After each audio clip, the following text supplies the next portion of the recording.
Laura, so lovely to see you again.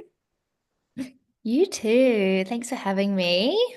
Not many people will know this, but Laura, our human design queen, our expert, you've had a bit of a year. So we've got a lot of catching up to do.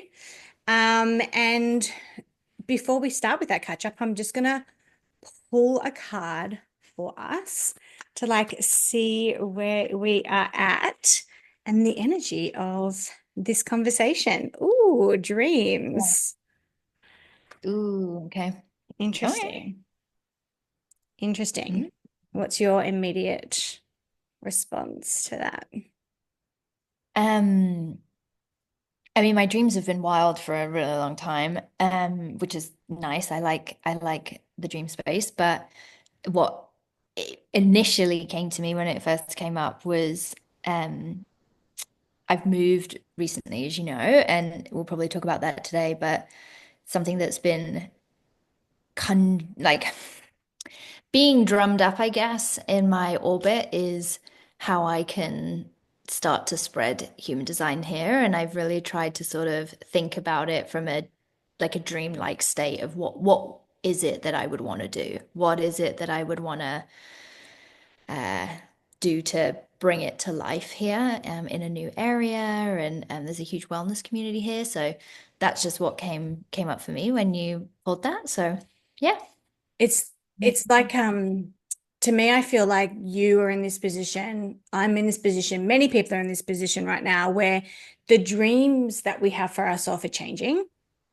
Mm. And the resistance I find within myself, I'm not sure if you find this, but the Mhm. resistance to shift with the call and the beckoning of the dream. I think some people, and like, well, I do this. I'd be like, okay, I've got this dream, and you want to see it to its fruition and to the experience of that dream rather Mm. than pursuing the dream and aligning with the dream, and then along the way realizing actually this is no longer my dream, or I have another pull towards something else, and allowing yourself to flow with that instead of being so rigid around, well, this is what I wanted, I haven't seen that through. And so I'm going to stick on this path, even though it is no longer your dream. And it's so hard sometimes to admit that to yourself. Do you find that? Yeah, that's making me think of the conversation we had a long time ago, actually, and something that I know you speak about on the Light Path Collective, around it's not I'll believe it when I see it, it's I'll see it when I believe it. It's like when you take that step to choose to move in a way that feels aligned, then dreams can happen. Oh, that my thumbs up thing. Then dreams can happen, if that makes sense. So like it's Yeah. not about getting to a specific point, because even when you get to that specific point, there's like, okay, great, now what? Yeah. But actually being the dream rather than aiming for it. Love that. Ooh. Being the dream rather Mm. than aiming for it. Because the reality is, there is so constantly, there's so much change happening for us, to us, around us, and Mm. initiated by us. Nobody knows that more than you in your last 12 months that I've witnessed you walking. But when the change happens, so does the dream. Mm-hmm. Oh, And yes. how do we allow, like you say, to become the dream as opposed to it dominating us and becoming so rigid in that? So Mm. um obviously you've had a big year, you're still in the thick of it. But how have your dreams changed? I mean, they've changed, I think they've changed like 20 times this year. Oh my gosh, yeah, it was a rough start, rough start to the year last year. Yeah. That was probably the first, looking back now, that was the first time that all my dreams changed, all of them, like overnight. So, um, I know that you know this, but for the listeners, my sister passed away last year. It was the March 2024. So, yes, she chose International Women's Day, which is ironically her character to make a Mm, statement. Um, but that was, I would say, in from a dreams perspective, like my dreams that I had had or that I were aiming for were never going to come true in the way in which that I had dreamt them. Um, from that moment, because there were things that I wanted or I was aiming for my life around, my future family, for myself, and then my sister has had a young family, and it was all about like us coming together and being and sharing that space. Um, but that was something that I had to divorce from that dream. I had mm, to like go through the motions of actually being really disappointed that that is not gonna be a dream. It's like it's no longer a dream that could ever come true. yeah, Um, and so that was something that I had to really work through, and to an extent I'm going to be doing that for a long time yeah, until other until I'm being in a dreamlike state, to the thing that we're talking about here, like until I'm bringing that dreamlike state into my everyday. I'm going to constantly sort of see it as, oh, I'm never going to have that, rather than, well, actually, what has that gifted me to now go and create, but create it in the now rather than it being so untangible. yeah, And going on that roller coaster has it's forced me, and I say force because I look back now and I was definitely resisting certain changes in my life, but mm, that situation forced me to really reevaluate and get really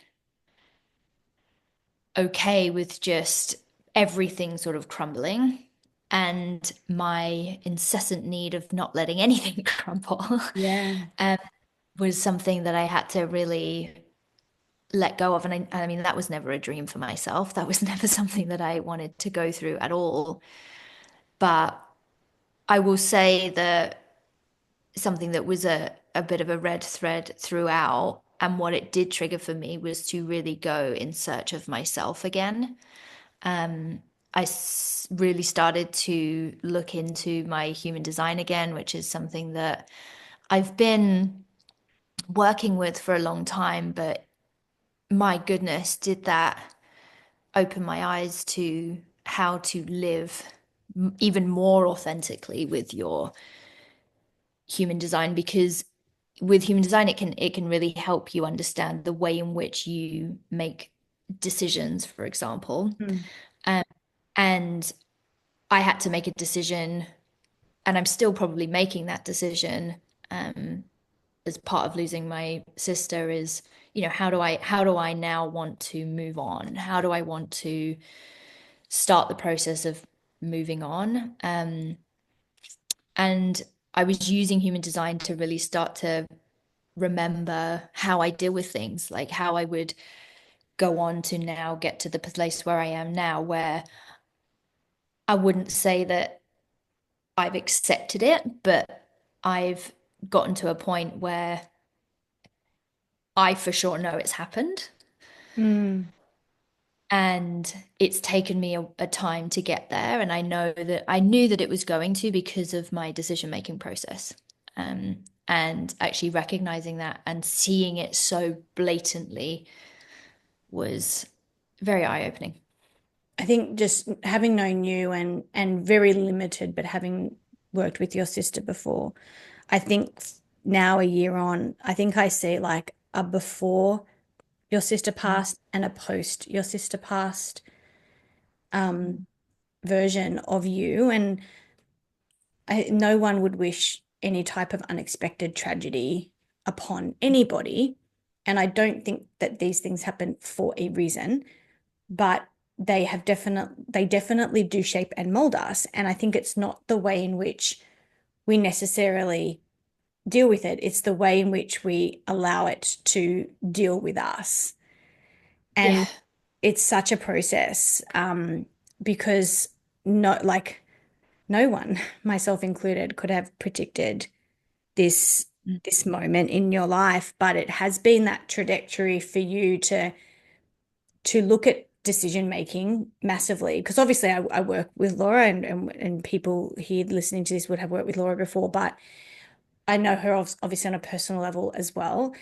And if I can reflect back to you, like the pre-passing of your sister, you was very bogged down in contorting your life towards a particular dream.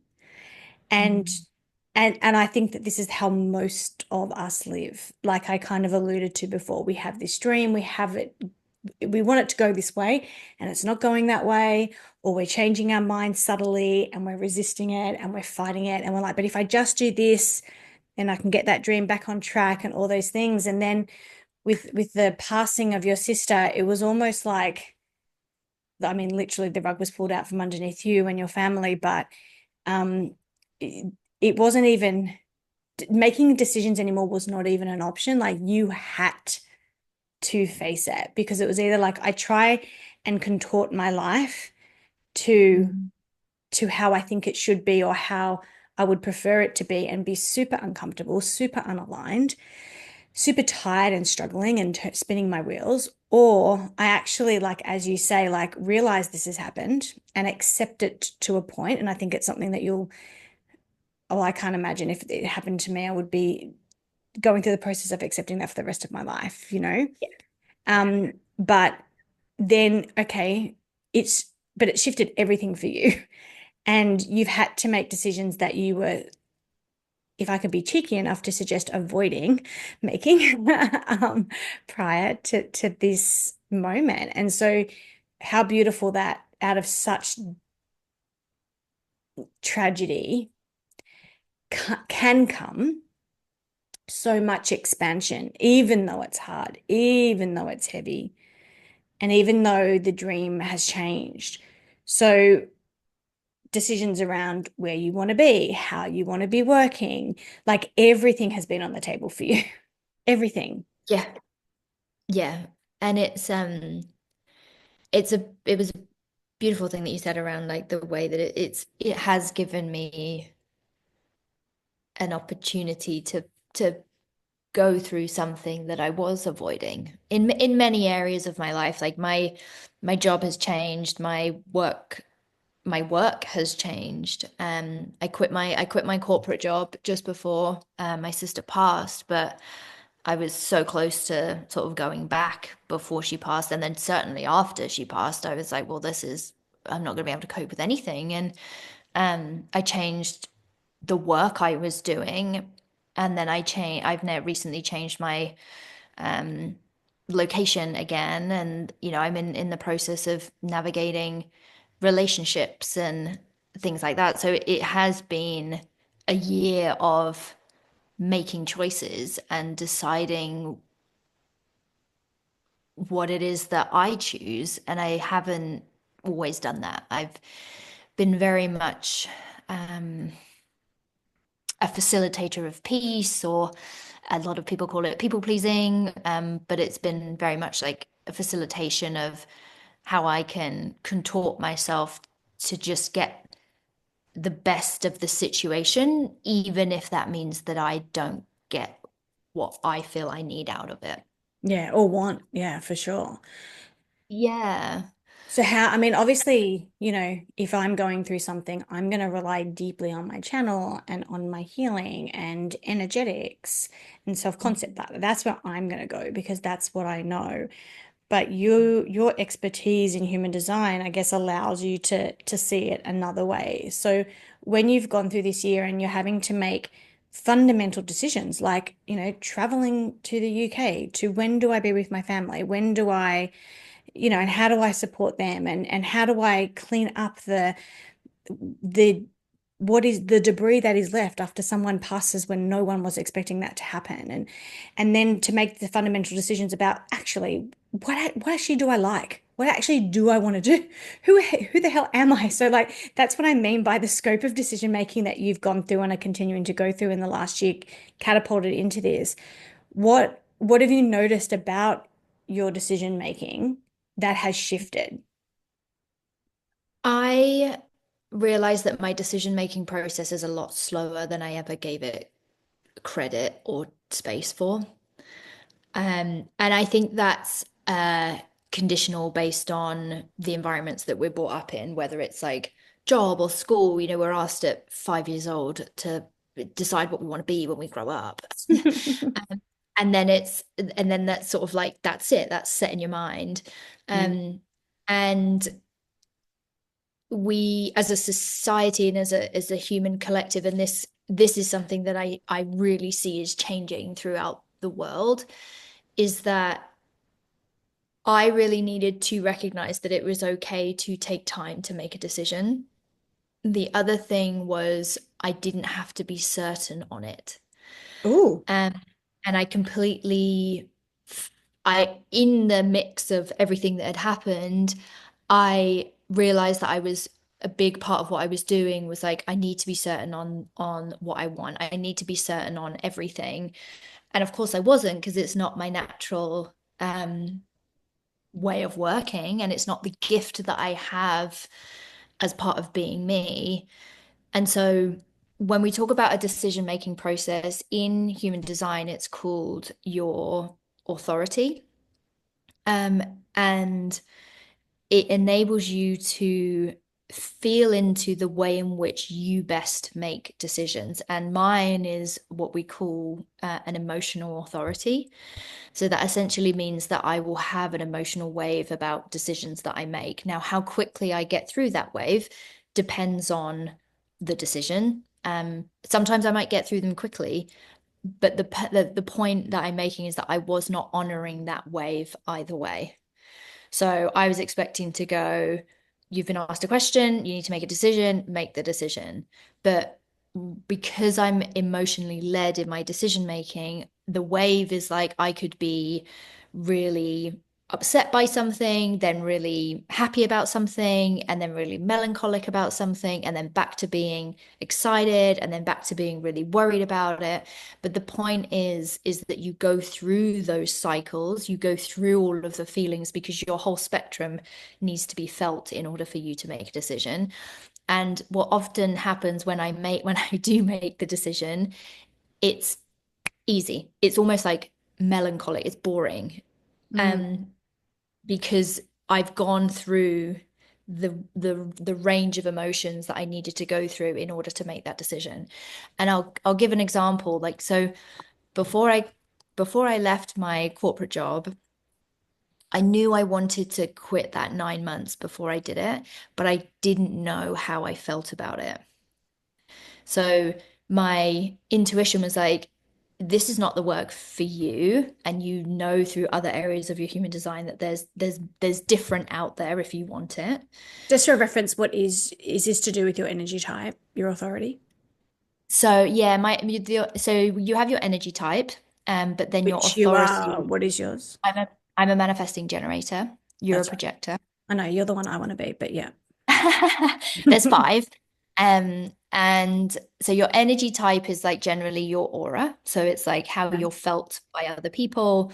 There's characteristics of each energy type as well. Okay. But within that, there's five different authorities. Oh, so So an authority isn't necessarily directly related to your energy type. no, not always. There's common matches, Yeah. but there it's unique to everybody. Okay. So But when this is you why you got make to know your it. Like, okay. Ah, have we? I'm sure we've talked about my authority. Now I'm curious. I think I know how I make decisions, but yeah. Okay. Sorry. I totally derailed that.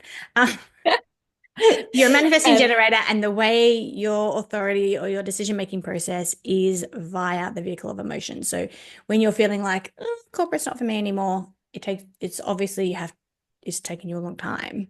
9 months is a long time. yeah. Yeah, and the funny thing is that I recognize the feeling in previous decisions as well. Like when I originally decided to move to Canada from the UK, again, I knew something was, I was going to make a move, and someone had just sort of suggested Canada. And I was like, oh, interesting. That's caught my attention. I've had like a gut response from it. Um, and I sat with it. My apparently my decision making process is commonly 9 months, which is funny because of the way in which we're brought into the world. Yeah. And so again, I knew something was happening. I didn't quite know what or where, but by the time I actually moved to Canada, even the way I was speaking about it was so like, oh, I'll figure it out when I get there. Like, I've got a house for 2 weeks. It'll be fine. I'll find something. I'll work in a coffee shop if I have to. I don't necessarily need to get like a corporate job right away. And a lot of people were like, are you not worried? And I remember thinking like, no, I'm actually not at all. Like it feels like such a easy decision to make. Ask me 6 months before that, then yeah, of course I was really worried because I'd gone through the process of being worried. I'd gone through the process of being excited. I'd gone through the process of being sad about being away from family. I'd gone through the process of quitting my job. And so it became melancholic because I'd gone through all of these waves. So what would on the outside be a bit of a shock decision that someone's made, I've actually already gone through the process about it. And that's part of my authority. And there's different authorities out there. But that's part of mine. So when, in this year where you've actually like, if I'm talking to you if talking to the version of you of February 2024, you were like, this is what I want, this is where I'm going. And like obviously as an intuitive, I'm like, oh, but is it really? And you're like, yeah, yeah. And just tell me that it's gonna be okay and I can make it work that way. And I'm like, okay, no, okay. Not really. And so when you're now thrust in this year of so much decision making, like you haven't had 12 months or 9 months to sit on I want to move out of the city. Or what am I going to do with my career? Like, how have you navigated and used your authority this year to make these huge decisions that you have been making? Really honoring the fact that it's okay for me to feel multiple different things about one decision that I have to make. And so once if there's like a deadline on a decision, then it's almost like I know that I've got to give myself enough time to get through the decision. For example, like I'm gonna move house again in the at the beginning of May. So I've got a month and a half. And so what I've done is I'm not gonna wait. I'm gonna start the process as early as I can and start looking at houses and rentals. And when I go in, it's like, okay, how do I feel about this one? I've already kind of gone through the worry of, oh my God, I'm gonna be homeless at the end at Yeah. the end of April. I've already kind of gone through that worry. But as I'm going through it, I'm noticing that it's like, okay, this is just the worry portion of the decision that I've got to make. Okay, now I'm excited. Like I'm excited about the decision that I've got to make. Okay, now I feel a little bit sad about the decision that I've got to make because I'm in a gorgeous temporary apartment at the moment. But I've got to let it go. And so noticing it quicker, but having a timeline and knowing that you've got to go through a wave can often like kick the process up quicker because you've got that Yeah. timeline. Yeah. So if it is a deadline, you will just see probably more of an erratic reaction to it. Um, but if your authority and your decision making is emotional, let it happen. Just let it happen because it's designed, it's by design, human by design, to allow you to go through that. That's the purpose of it because you want to feel the whole spectrum of it before you go, yes, this is the house I want. And that's not to say if you have to make a rush decision, you make it, whatever your situation. But when you have a little bit of foresight that you have some time, allow it to happen. And you can get through it quickly. But larger decisions, you might, for example, if you want to like leave your job or leave something else, it's allowing that time to go through that. This is what I love about human design because it gives you a very potent perspective on literally your branding. Like this is the brand that you are, your design. This is how you're designed. And it's like I always tell people the story of like the stuff that you've said to me. And I'm like, ah, that's why that is, or and it just brings me so much peace because it's like acceptance into, yeah, that's how I've always done it, or that's how it's always been. And like, oh, thank God, like now I know I'm why I'm like that type thing. And so if someone was like struggling to make a decision or not feeling confident in the decision making or resisting the new dream, like having problem letting go, then I'm sure like their knowing their authority can actually make that process more effective. Because if you Yeah. knew, right, I have to go through all the emotions, then it's like, okay, well, I have to go through the grief of letting that dream go. So I can go through that one. Like I'm going to give myself time. But I don't think emotions is my authority. I don't think that's the way I personally make decisions. Because I'm just more decisive. Like I just, So there's different, yeah, so there's different types of authority. There's splenic, which is what I would say like it's very intuitive. It's like an inner knowing, and well, you'll know this about the world. Like when we're often not taught to really trust that. yeah. And so splenic is it's acute, but you have to trust it. And that takes a lot. Um, I think if there's I a looked it up, I don't know. If I looked it up, I reckon that would be my authority. The other one another one, for example, is sacral. I'm going to try and see if I can find your chart to be sure.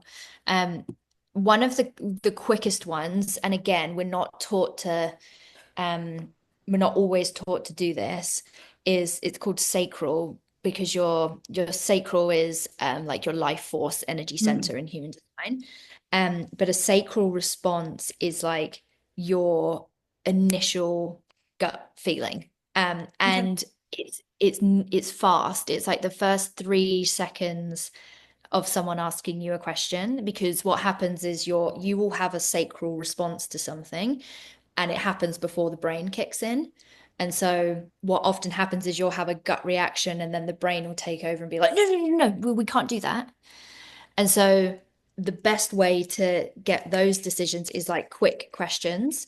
And so it would be like, is the sky blue? Is the sun yellow? Do you Mhm. want to quit your job? And you just go like, yes. Oh, I do. Oh my God, I know so many people like that. Yeah. Do you really want to marry that person anymore? No. Oh, that's now going to be annoying because I have to cancel a wedding. But like Yeah. that, But it's that, but yeah. then it's like that's your initial response. And so in those cases, it's like, okay, no, but like, is it no right now because there's something that you need to figure Mm. out? Or Mm. is it straight up no? And so those responses they're really fun to play with. Because we don't often sit in our sacral, because I don't know how many times have someone's asked you a question and you've gone like, Yeah. because your gut response has gone, I'm having a reaction to it, but your brain has gone, no, no, no, no, no, no, no, no, don't have that feeling, or don't have that. And you'll have it stronger because you're a projector, which projectors have their own characteristics of being guides and seeing through a lot of stuff. And so there's that you would have to play with too. So it's all combined, but there's ultimately like your decision making process. Everyone will have a unique style, and getting to know that can help you learn what you feel is aligned to you, and what is not. Yeah, because I guess then that's why people come to someone like you because then you can have a session going, right, like how do I make decisions so that Yeah. actually you can get better at decision making, but also like builds the confidence, builds that connection with yourself, builds that sovereignty that you have. I can see your face, you're looking at what I am. Gosh, we haven't been through all the types yet, but I'm guessing I'm either those two because I'm like, I'm a, if I know, I know, like, you know, I'm like, oh yeah, I know that. Done. Oh God, she's going to be like, no, you're emotional. And I'm like, oh, what? Yeah. Am I emotional? No. Yeah. Are you kidding? Your authority is your solar plex, which is emotional. But I would It's never taken me 9 months to make a decision, doll. Never in my life. not that it needs to take that long. That's just mine. Like that was my experience with one decision Mm, that I had to mm. make. And emotionals don't it, this is the uniqueness of human design. So emotional doesn't mean that like every decision you have to wait 9 months to make a decision. I can make really quick decisions if I want to, but if for example, if you were to move location, you might have to think about it for a bit and think into it and feel into it. But when you know, you know. And so it's you might have a gut response because it's a sacral has to be like energized by something. But it's like, oh, I'm excited by that, but I don't quite know what it is yet. So now I'm gonna feel into it for a bit. Oh yeah, that would make sense. That Mm. that approach kind of makes sense. But yeah, like the big decisions I've made, I've just kind of be like, oh, and I'm gonna move to London. Boom. Oh, and I'm gonna live in that apartment block. Boom. And then it just kind of unfolds. Or I'm gonna date that person. And then by some kind of witchy woo magic, that just happens. But Not all the time, guys. Not all the but I time. Not all the time throughout yeah. this. But But like, I would ask around, for me, I would ask around, okay, so the decisions that you feel that you've made in quick succession, like, were they just out of the blue? I gotcha. So maybe it's been going on underneath the surface. So are you taking the decision making process just from when you make it, or are you taking it from when Um, like, oh, I actually think I want to move to the UK? And then it's like so from the time you went, okay, I think I want to move to the UK to like, yeah, I'm moving. right. I'm So I off. might have internally processed that with my emotions, Yeah.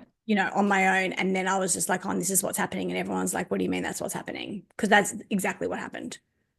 Yeah. And you don't necessarily have to, you might not, and I'll tell you this, so you have not to get too technical, but you have a split definition, which often means that you don't necessarily need to express much with other people before you make that decision.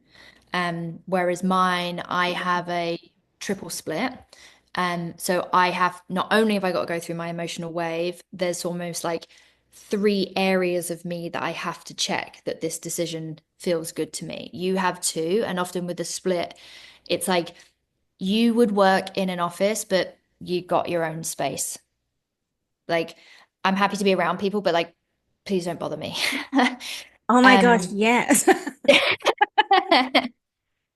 I'll be here, but like I'm not here. Like Yeah. I'm in the office, but my door's shut. Um, and so it's this is what you can get from human design just around even just like the where you sit, like your environments, whether you're sort of Mm, like whether perspective is good for you. So like try not to be in a basement apartment or try mm. and be on the top floor where you can. Like this can all come from your human design. So it's Yeah, that's so interesting because I recently got approached for I guess, a job opportunity. And when I was thinking about it, that's what I was thinking about. I was like, oh, do I really want to go into that street in the city? Do I really want to work in an office? And I was like, maybe the emotions I was going through was like, oh, could I see myself doing that a couple of days a week? This is what I like about it. This is what I don't like about it. But how I really want to work, I remember waking up one Sunday morning going, but how I really want to work is right here on my laptop. I just want to do the work and like send it in, be their expert voice in that. And literally that day I got an email saying, hey, so this is what we need you to do. We need you to write all this stuff. And so I found myself in my home sending off my Mhm. expert written reports. And it Mhm. was perfect. Like, yeah, you're right. I'm here, but I'm not here. That's very common for projectors, and I would always encourage that um, projectors lean into what they are good at because projectors don't, the projector energy type is very much a type that provides guidance. They're often the ones that kind of see through bullshit. But what happens is just because you can see it doesn't mean that other people want to hear it or they are ready to hear it. And so you being in your element, writing what you know, putting it down on paper for somebody that actually sees you for it and is like, yes, absolutely, I want you specifically to do that is perfect. But what can happen is projectors will know something and they really want to share it, and they're wondering why no one else is wanting, or not no one, but like not as many people want to hear it. And all it is just finding the people that are prepared to hear it and receive it and accept it. And so Yeah, which has it, massively changed the decision making on how I work yeah, in this field, in the other field that I didn't realize I was going to be working in again, but here we are. We're doing a little bit of work in that just because I was asked to. Like, and so that when, you've been invited in yeah, I was as a invited in. project. Yeah.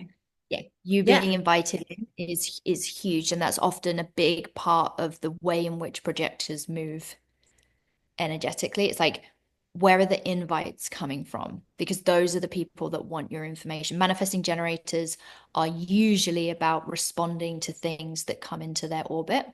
And that's with a yes or a no or a maybe. They are all responses, but it's about, you get to, things will come into your orbit and you get to respond to them. You've got to clear the orbit so that things can come in. But it's a bit like, when you, I don't know, if you've waited for a bus for 10 minutes and then all of a sudden three come along. And so you Yeah. get to now choose which bus you get on. And that's a choice, like respond to it. Simple things Yeah. like Yeah. that. That's something that I've used as part of my decision making process, is like, what's coming in? How do I feel about it? And then it's a choice. It's a choice to respond to it. Because what happens with manifesting generators and decision making is often, just because I can do something doesn't mean I should. So just because I could do corporate work doesn't mean I should. I have a choice to go and respond and make a decision about something else. So, I mean, look, we are, as humans, we have to make decisions all the time. And how often have you been sat down and said, this is the best way for you to make decisions? Like, this is so powerful. I'm so glad that we've like fallen into this discussion, because whether you're like me, a projector, or like you, a manifesting generator, or whether you're a reflector or a generator, like you, I've said them all right, yeah. You will have your own authority in terms of the way you make decisions. So if you are being lured by the dreams of the past and blocked in those, and you're not really ready to like make decisions around shifting your path, well then like reach out to Laura, because she's literally been forced to shift every aspect of her life in the last year. And some of it's been by choice, obviously, but this is what we're here for, to help you understand yourself, to empower you to feel confident to move along your path, because along your path you're going to have to make a million decisions. And how cool to like dial up that empowerment and be like, well, I know this is the best way. I'm going to feel so much better making a decision this way. So I'm not going to like do it how other people tell me to do it, or write my pros and cons list. Like, that's pretty much the only way I can think of. I've been told to make a decision, write a pros and cons list. I'm like so bored by that. I just don't like making a decision that way. So you know where to find Laura. She is in Canada, so when you book with her, it's a Zoom online. Unless you happen to be listening to this in Canada, then maybe you can see her face to face, which would be so nice. But out of all the decisions you've had to make this year, Mhm. on reflection, what is the biggest takeaway you have about the power of decision making?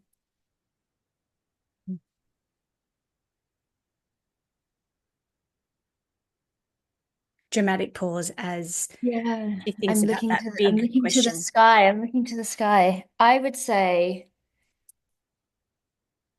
the we get so hung up on making one decision that we forget all of the decisions we make throughout the day, from the clothes we put on our body, the body wash we choose to use in the shower or not use in the shower, the flower color that we want in our house. And we make decisions every day, and we get so hung up on the big ones, quite rightly, but it we get so hung up on it that it actually stops us from really feeling into the decision that we want to make, rather than we sort of like objectify it and make it and sometimes it causes it like blocks us rather than seeing this decision as like it's an opportunity, even if it's a hard one to make.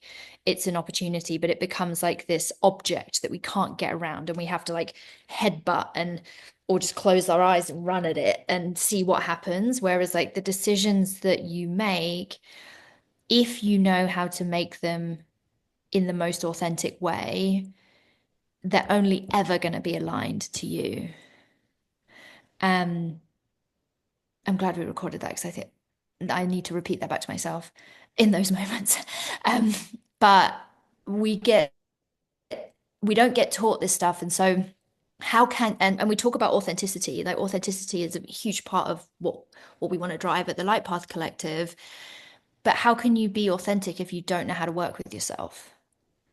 And that's what human design has taught me. It's like undoing all of the conditioning that we all fall into because that's the way in which we're brought up, and for no better for no worse. But this is a huge shift that's coming over the next couple of years because the human design of the planet is changing, and we did a podcast on that a while back. But this is where people are really starting to see that not everything aligns to them, but it's not been designed to align to everyone.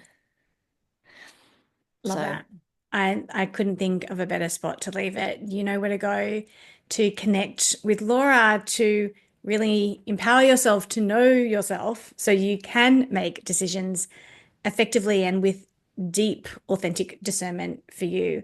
Um, as always, and I think I just want to publicly say this, the way you've handled the last year with so much grace and persistence, because oh my God, it's taken so much persistence on your path to find the light when there's been so much darkness. And although we hold you guys, we are navigating, trying to find our torches, trying to find anything that can spark a light in us. And to watch you, we're both crying now. Yeah, to watch you navigate that in such tragedy it's actually been really inspiring. And I know it's already brought a depth to what you offer to others. So if you've ever sat on the fence, get her now while she's really there. Just kidding. But so thank you for sharing your personal details with us, because I know it hasn't been easy. And quite frankly, I'm just happy to have you back in the human design orbit because we quietly put you on the shelf for a year as you yeah. navigated deep change and deep grief. So I'm so happy to have you back. And I know many of you have tried to book in, and I've had to quietly say not available right now, but fully back available now. As always, like thank you for helping us with our light. Thank you. And oh, it fills my heart. I know she's with us, and I know she's a generator, and she was a sacral generator, so she's pushing me. I know she is. It absolutely is. Thanks, Laura. Thank you.